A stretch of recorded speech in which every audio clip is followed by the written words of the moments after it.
ও রিজদি heavy রান্না করছিস তো। অনেকদিন পর আবার ডিনার ও মা দেখো আমার একটু ইয়েটা ঠিক আছে হলুদ আর নাই রে। আরে মা বোঝে না। এই একটুকু হলুদ আর না না আমি এতদিন ধরে রান্না করতেছি, তুই আমার এখন শিখাবি তো।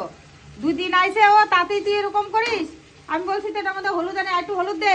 করি না, যখন করবো তাও এসে এরকম শুরু করে দেবে। হ্যাঁ আরে তোমাকে আমি জিজ্ঞেস করছি, ব্যাগ ধরে জিজ্ঞেস করলেও তুই খালি উল্টোটা নিস। তোমার দে। আমার জিজ্ঞেস করা তোমার ভুল। হ্যাঁ ভুলেই তো তুই দে। আরে তো ক্যাচাল করছো আমি কেন? আমার মতো করতে পারবো না। আরে হয় নাই, আরে তুই দে, আরে তুই দে। না পারবো আরে না। ক্যাচাল করছো আমি কেন? একদিন করে খাওয়াইনি নাকি? হ্যাঁ ঘন্টার মাথা ওই বললে এ পরে ভাই করিস, এ, তাহলে তোরা করিস ক্যাচাল না। করছিস কেন? এ আমি যখনই দেখি আর ক্যাচাল একটু করি। হ্যাঁ? হলুদ দে, আলুটা তাড়াতাড়ি করে দিয়ে দে। থাক না, তুমি ওর মতো করতে দাও, তুমি এরকম করো কেন? এ ওর মতনই তো করছে, কিন্তু এরকম সাদা সাদা ভাল লাগে। আর একটু হলুদ দে হ্যাঁ, না। আমি যেমন করি আমার আমার বর তাই খাবে, তোমার খেতে হবে না।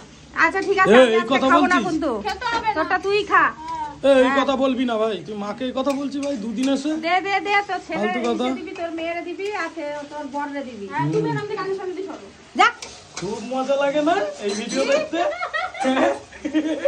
খুব মজা লাগে। হ্যাঁ? ভালো হয়েছে এতদিন নাকি? তো মন দিয়ে দেখছে। হ্যাঁ, চল। খুব মজা লাগে।